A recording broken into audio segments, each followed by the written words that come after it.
Curiosity flickered like a fragile flame in the storm, for Evelyn Harper had never before seen a light burn so steady against such a merciless night. The prairie lay buried beneath drifts of snow, the wind whipping through the skeletal trees with a mournful cry, yet there it was, the glow of a single lantern, warm and unwavering, spilling out from the doorway of a lonely ranch house. She drew closer, her breath ragged, every step sinking deep into the whitened earth, every step threatening to be her last. Her body trembled from the cold, but her heart trembled harder from shame, from the weight of not knowing whether the man inside would turn her away as so many others had. The door creaked open, and there he stood.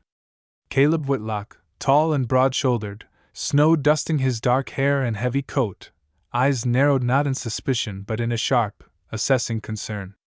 His voice cut through the storm, firm yet carrying a thread of warmth that startled her. "Get inside, before it's too late!" For a heartbeat, Evelyn froze. She had heard orders barked at her before, but never in a tone that sounded like protection. The world behind her was white death, the road leading nowhere, yet pride still clung to her thin shoulders. Pride and fear both told her not to move, that if she stepped forward she might be giving away the last of her dignity. Her lips parted, but no words came. Only a shiver, only the hollow sound of her breath vanishing into the storm. Caleb did not move closer, did not insist. He stood like an anchor, steady against the night, and that stillness made the choice hers. She lowered her gaze, ashamed of her hesitation, then finally stepped forward, boots crunching weakly over ice until the warmth of his doorway wrapped around her. Inside, the world changed. The air carried the scent of smoke and pinewood, the flicker of fire casting amber shadows against rough-hewn walls. It was not the house of a wealthy man, no polished floors, no ornaments, only sturdy beams and a hearth blazing strong. Yet to Evelyn, it was palatial. Her numbed fingers tingled as the heat touched them, and for the first time in days she felt something close to life return. Caleb closed the door behind her, but his movements were unhurried, unthreatening. He glanced at her briefly, his eyes tracing the thinness of her dress, the way the fabric clung damp to her arms, the color drained from her cheeks. He said nothing of it. Instead, he removed his gloves, set them near the hearth, and gestured toward the chair closest to the fire. She obeyed, sinking into it as though her bones had been hollowed out. Minutes stretched in silence, filled only by the hiss of logs and the muffled roar of wind outside.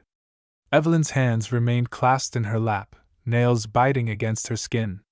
She had known men who spoke too quickly, who filled silence with sharp demands or greedy promises.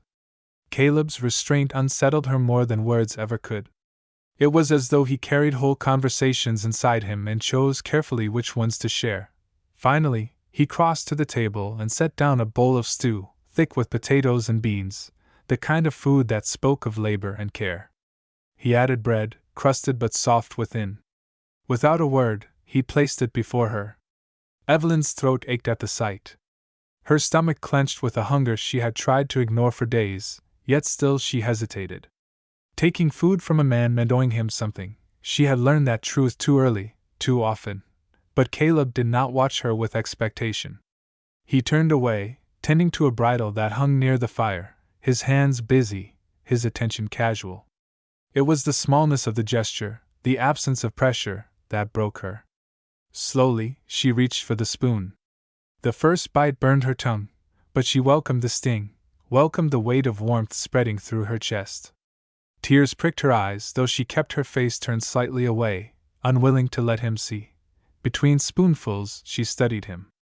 The way his shoulders filled the room. The quiet discipline in his movements, each one measured and useful.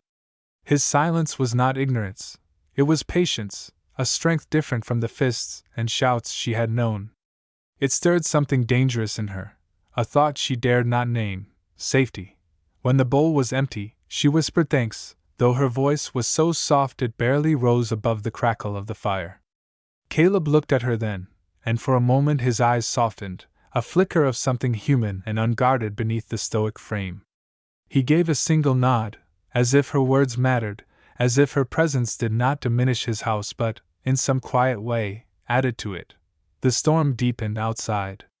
Wind slammed against the shutters, rattling them like a warning. Evelyn drew the blanket he offered tighter around her shoulders, sinking closer to the hearth. She was warm now, but warmth did not erase the deeper chill that lived in her memory: her father's dismissal, her mother's silence, the doors of neighbors closing in her face. The storm was a mirror, and she feared it would outlast her even here. Caleb worked by lamplight, repairing tack with steady fingers. He said little, but his presence filled the room, not suffocating but steady, like the low hum of earth beneath snow. She wanted to ask why he had let her in, why he had not questioned her, but the words lodged in her throat. Asking might break the spell, might turn kindness into transaction. So she remained quiet, watching him, listening to the storm test the walls while the fire held strong. Exhaustion dragged at her eyelids. She fought it, fearing what dreams might surface if she let go, fearing that she might wake to find herself alone again in the snow. Yet the fire's warmth, the weight of the blanket, the rhythm of Caleb's work lulled her against her will. Her last thought before sleep claimed her was simple, fragile. Perhaps, just for this night, she belonged somewhere. Caleb glanced up from his work, seeing her slump softly in the chair, her hair loose across her cheek, her breath finally even. He did not move her, did not disturb the fragile peace she had found. Instead, he tended the fire, adding another log, ensuring it would burn through the night. He sat back then, eyes lingering not on her but on the flames, as if guarding both the house and the unspoken trust it now contained. The wind howled, testing the door, but the ranch held firm. And in the heart of the storm, two strangers shared a silence that spoke louder than words. Evelyn slept, unaware that her journey had only just begun, while Caleb kept his watch, a sentinel against the night. The storm would pass. Dawn would come, pale and unforgiving. And with it, choices either could yet name. But for now, for this one night carved out of snow and fire, the world had paused long enough to give her breath, long enough to remind him that strength was not only for survival but also for shelter. The fire burned on, steady and alive, as if holding its own vow. They were not yet lost. Morning came pale and brittle, light spilling thinly across the wooden floorboards as if the sun itself were hesitant to break through the storm's memory.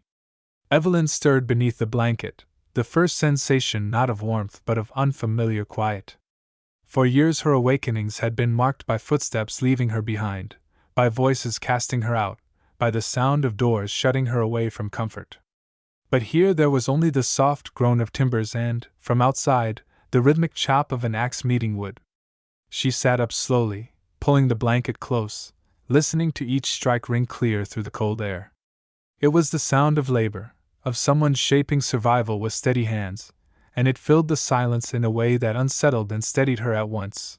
She rose, hesitant, and opened the door just enough to see him. Caleb Whitlock, broad-backed, sleeves rolled to his forearms despite the chill, his breath rising in clouds as he split log after log with practiced ease. Each motion was deliberate, purposeful, a man used to the weight of work and the constancy of weather. She watched a long while, hidden in the frame, before the sting of her own smallness returned. What place had she beside such certainty? What right had she to linger under a roof that was not hers? By the time Caleb came inside, the room smelled of fresh wood and the cold clung to him like a second coat. He set the logs near the hearth without a word, only casting her a brief glance that seemed to carry questions he did not ask. She busied herself folding the blanket, pretending at usefulness, though the fabric shook in her hands. He noticed, she was sure, yet gave no sign. His silence continued to weigh heavier than words ever could. That day he offered her simple tasks, stirring a pot, sweeping a corner, stacking the smaller kindling, and though her hands were clumsy, he neither corrected nor dismissed her. Each time she faltered, expecting rebuke, his expression remained unreadable, his patience intact. And yet beneath his calm she felt a wall, one built not of cruelty but of self-containment.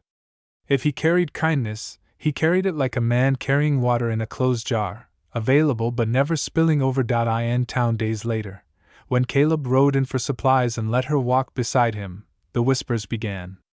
Evelyn felt them before she heard them, the sharp eyes of townsfolk cutting into her back as though her thin dress bore their judgment plainly.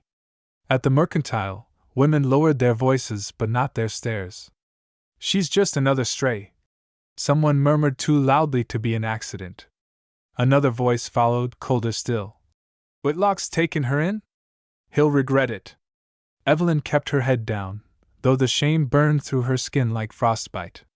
She held her breath until they left the town behind, the prairie opening once more around them. On the ride back, she dared not look at him, waiting for anger, for dismissal, for the certainty that he would not bear the weight of her reputation. But Caleb only guided his horse with the same steady control, his eyes set on the horizon. He did not mention the whispers, did not give them breath, and that silence became unbearable. That night, as the wind rose again and rattled against the shutters, Evelyn could no longer hold the words inside. She packed her few belongings, a threadbare shawl, a comb missing its teeth, a handful of letters she could not bear to read, and tied them into a bundle. The act felt both like betrayal and salvation. Better to leave now, before he spoke the words himself, before the town's poison turned his patience to regret. When she opened the door, the cold rushed in, and with it his voice, low and steady from behind her. "You leaving?" Her body stiffened, bundle clutched against her chest. She could not turn to meet his gaze. "They'll ruin your name because of me," she whispered, shame grinding every syllable. He stepped forward, his boots sounding against the wooden floor, each strike deliberate. "I've lived my life by the land, not by the gossip of cowards." His tone held no anger, only the unshakable steadiness of a man rooted deeper than rumor. She shook her head, eyes stinging. "But I'm nothing. I've been nothing to anyone. Not worth defending. Not worth." The words broke, torn by years of swallowed rejection. Caleb stood close now, close enough that the warmth of him pressed against the chill seeping through the open door. He reached down and took the bundle from her hands, not with force, not with claim, but with gentleness, setting it aside as if it weighed less than the truth between them. His hand brushed hers, only briefly, yet the contact carried more promise than any vow she had ever heard. Respect lived in that touch, and recognition, as though he saw her not as a burden but as a soul worth standing still for. The storm outside rose, wind battering the walls, a chorus of the world's cruelty trying to break them apart. Evelyn's strength crumbled. Tears fell unbidden, years of silence and scorn pouring from her in sobs that shook her to her knees. She wept into the firelight, ashamed yet unable to stop, her heart raw with the weight of all she had endured. Caleb did not hush her, did not look away, did not retreat. He remained steady, letting her grief fill the room, letting it exist without judgment. The act of bearing witness became its own kind of salvation. For the first time, Evelyn was not silenced in her sorrow. She was seen, fully, painfully, completely, and still not cast aside. When her sobs finally ebbed into shivers, he removed his coat, the heavy wool he wore against blizzards, lined with warmth earned through years of storms, and draped it over her shoulders. It hung heavy, too large for her frame, yet it felt as though the very weight steadied her. She lifted her eyes, and his gaze met hers without demand, without pity. In it lived something quiet but undeniable, a recognition of worth, of shared humanity, of a dignity she had long been denied. The wind outside clawed at the shutters, rattling the house with fury, but inside the fire burned brighter, its glow reflected in her tear-streaked face. Evelyn drew in a breath, deep and trembling, and for the first time in her memory it did not taste of abandonment. The house no longer felt borrowed, it felt alive with possibility. Caleb's silence stretched, but within it lay everything she needed. She was not alone. She was not dismissed. She was not the burden the world had branded her. And so the night closed in around them, storm battering the walls, yet leaving the heart of the house untouched. Evelyn sat beneath the weight of his coat, fire warming her skin, a fragile peace blooming in her chest.